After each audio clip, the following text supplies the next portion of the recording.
মৃদুল ইছলামৰ মৃত্যুৰ তদন্ত লাগে কংগ্ৰেছক অন্যথা জনতা ভৱন ঘেৰাওৰ হুংকাৰ মৃদুল ইছলামৰ মৃত্যুৰ ন্যায়িক তদন্ত আমি দাবী কৰিছোঁ যদি ন্যায়িক তদন্ত নিদিয়ে আমি কালিলৈ জনতা ভৱন ঘেৰাও কৰিম কালিলৈ কৈছে গুৱাহাটীত 5 জনতকৈ বেছি মানুহ গোট খাব নোৱাৰিব পুলিচক কিমান গুলি আছে কিমান লাঠি আছে গোটাই লওক হয় ন্যায়িক তদন্ত ঘোষণা কৰক নহলে কালিলৈ তীব্ৰ গণতান্ত্ৰিক আন্দোলন জনতা ভৱনৰ সন্মুখত মৃদুল ইছলামৰ মৃত্যুক লৈ সৰ্বত্ৰে প্ৰতিবাদ ধিক্কাৰ বুধবাৰে কি হৈছিল ৰাজভৱনৰ সন্মুখত কিয় প্ৰাণ হেৰুৱাবলগীয়া হ'ল প্ৰতিবাদকাৰী কংগ্ৰেছ নেতাই মৃদুল ইছলামৰ মৃত্যুৰ ঘটনাৰ তদন্ত হ'বনে একে জেগাতে 3টা কন্দুৱা গেছ একে সময়তে দিয়াৰ কাৰণে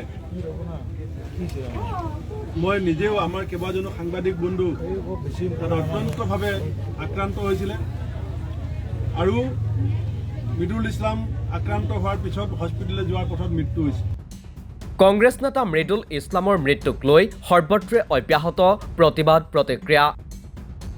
প্ৰতিক্ৰিয়াৰ মাজতে বৃহস্পতিবাৰে বকুৰ নিজা বাসভূমিত জানাজা সম্পন্ন হ'ল মৃত কংগ্ৰেছ নেতাগৰাকীৰ জানাজা কাৰ্যত অংশ লৈ প্ৰদেশ কংগ্ৰেছৰ সভাপতি ভূপেন বৰাই কৰিলে একেই দাবী 3টা কন্দুৱা গেছ ব্যৱহাৰ কৰি এজন মানুহক হত্যা কৰিছে চৰকাৰ কিয় মৌন হৈ আছে হিমন্ত বিশ্ব শৰ্মাই মৃদুল ইছলামৰ পৰিবাৰৰ ওচৰত আহি পেলাই ক্ষমা খোজক আপোনাৰ পুলিচে আপোনাৰ ষড়যন্ত্ৰত ভৰি দিছে একে ঠাইত 3টা কন্দুৱা গেছ নিক্ষেপ কৰি হত্যা কৰা হ'ল মৃদুল ইছলামক পৰিকল্পিতভাৱে হত্যা কৰা হ'ল কংগ্ৰেছ নেতাগৰাকীক শোষণ কৰিবৰ কাৰণে স্মাৰ্ট মিটাৰক এটা হাতিয়াৰ হিচাপে ব্যৱহাৰ কৰাৰ যিটো বিজেপিৰ ষড়যন্ত্ৰ তাৰ বিৰুদ্ধে প্ৰতিবাদ কৰিবলৈ যাওঁতে একে জেগাতে 3টা কন্দুৱা গেছ একে সময়তে দিয়াৰ কাৰণে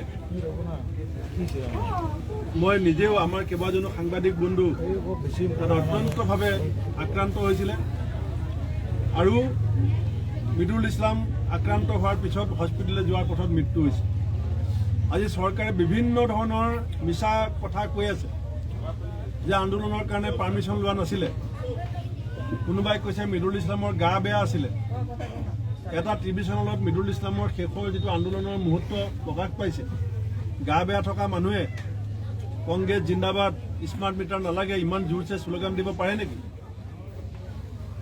আৰু গুৱাহাটী চিটি কমিশ্যনাৰে কৈছে তেওঁ অসুস্থ তেওঁ ডাক্তৰ নেকি চিটি কমিশ্যনাৰ IPS তেওঁ MBBS MS নহয় এই যিটো গণতান্ত্ৰিকভাৱে হোৱা আন্দোলনক মুখিমূল কৰি আমাক ভয় খুৱাবলৈ চেষ্টা কৰিছে এইটো মই হিমন্ত বিশ্ব শৰ্মাক আজি এই মৃতকৰ পৰিয়ালৰ চোতালৰ পৰা কৈ দিছোঁ এইটো ভয় খুৱাবলৈ চেষ্টা কৰি লাভ নাই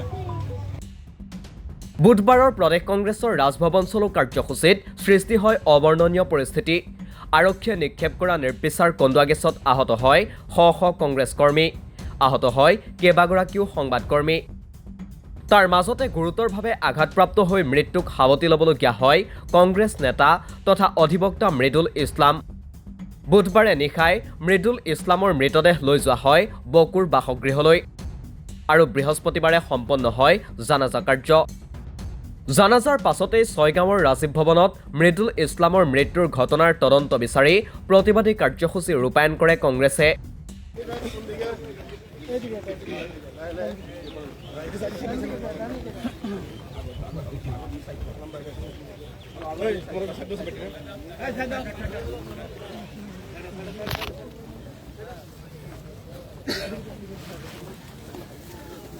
প্ৰতিবাদী কাৰ্যসূচীত অংশ লৈ ভূপেন বৰাই দাবী কৰিলে ঘটনাৰ ন্যায়িক তদন্ত অন্যথা জনতা ভৱন ঘেৰাওৰ হুংকাৰ প্ৰদেশ কংগ্ৰেছৰ সভাপতিগৰাকীৰ প্ৰতিবাদ কৰিবৰ কাৰণে আমি গভৰ্ণৰ হাউচলৈ যাওঁতে একে জেগাতে 3টা কন্দুৱা গেছ দি আমাৰ দলৰ নেতা মৃদুল ইছলামক চৰকাৰে পৰিকল্পিতভাৱে হত্যা কৰিছে গণতান্ত্ৰিক আন্দোলন কৰাৰ অধিকাৰ আমাৰ আছে কিন্তু আমাৰ গণতান্ত্ৰিক আন্দোলন কৰা মানুহবিলাকক ভয় খুৱাবৰ কাৰণে মৃদুল ইছলামক হত্যা কৰি চৰকাৰে আমাক আন্দোলন কৰিবৰ কাৰণে সাহস যাতে নাথাকে তাৰ কাৰণে ভয় খুৱাব বিচাৰিছে একে সময়তে মুখ্যমন্ত্ৰী হিমন্ত বিশ্ব শৰ্মাকো কঠোৰ সমালোচনা APCCৰ সভাপতিগৰাকীৰ সৰ্বানন্দ সোণোৱাল ডাঙৰীয়াই কিতাপ উলিয়াইছিলে যে অসমৰ বৰ্তমানৰ মুখ্যমন্ত্ৰী লুইচ বাৰ্জাৰ কেলেংকাৰী সাৰদা কেলেংকাৰীত জড়িত বুলি। যেতিয়া হিমন্ত বিশ্ব শৰ্মা বিজেপিত জইন কৰিলে এটা কেলেংকাৰী নাইকিয়া হৈ গ'ল। তাৰমানে বিজেপিৰ অফিচত এটা ৱাশ্বিং মেচিন আছে। কংগ্ৰেছত থাকিলে হিমন্ত বিশ্ব শৰ্মা সাৰদা কেলেংকাৰীত জড়িত আৰু বিজেপিত গ'লে ধোৱা তুলসীৰ পাত তাত থকা ৱাশ্বিং মেচিনত ধুই দিয়ে, চব চাফা হৈ যায়। মৃদুল ইছলামৰ মৃত্যুৰ ঘটনাৰ ন্যায়িক তদন্ত দাবী কৰিলে বিৰোধী দলপতি দেৱব্ৰত শইকীয়ায়ো। বৃহস্পতিবাৰে ৰাজীৱ ভৱনত উপস্থিত হৈ দেৱব্ৰত শইকীয়াৰো একেই দাবী। পৰিকল্পিতভাৱে হত্যা কৰা হ'ল মৃদুল ইছলামক। ন্যায়িক তদন্ত লাগে মৃত্যুৰ ঘটনাৰ। আৰু লগতে আমি এতিয়াও অসম চৰকাৰক ন্যায়িক তদন্ত আৰু আমাৰ শ্বহীদজনৰ পৰিয়ালৰ বাবে ক্ষতিপূৰণৰ দাবী কৰিছোঁ। আৰু আমি এতিয়াও আচৰিত হৈছোঁ যে নিজৰ ব্যৰ্থতা ঢাকিবলৈ কেনেকৈ প্ৰশাসনে সত্যৰ অপলাপ কৰি আছে।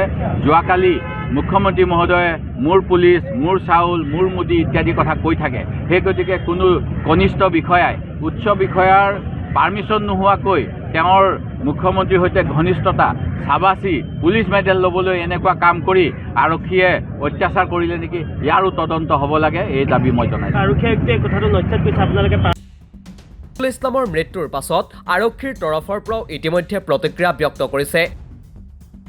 আৰক্ষীয়ে প্ৰতিবাদৰ বাবে কংগ্ৰেছে আগতীয়া অনুমতি গ্ৰহণ কৰা নাছিল বুলি সংবাদ মাধ্যমৰ সন্মুখত মন্তব্য ব্যক্ত কৰিছে। তাৰ বিপৰীতে কংগ্ৰেছে কাৰ্যসূচীৰ বাবে আগতীয়াকৈ প্ৰশাসনক অৱগত কৰাৰ পত্ৰ ৰাজহুৱা হৈ পৰিছে। সেই সন্দৰ্ভত দেৱব্ৰত শইকীয়াৰ বক্তব্য। আমি অনুমতি লোৱাৰ কথা নহয়, আমি তেখেতক অৱগত কৰিছিলোঁ যে আমি অহাকালিলৈ 18 তাৰিখে এটা ৰাজভৱন চলো প্ৰগ্ৰাম ল'ম। ৰাজভৱন ঘেৰাও নহয়, চলোৰ অৰ্থ হ'ল ৰাজভৱনলৈ যোৱা।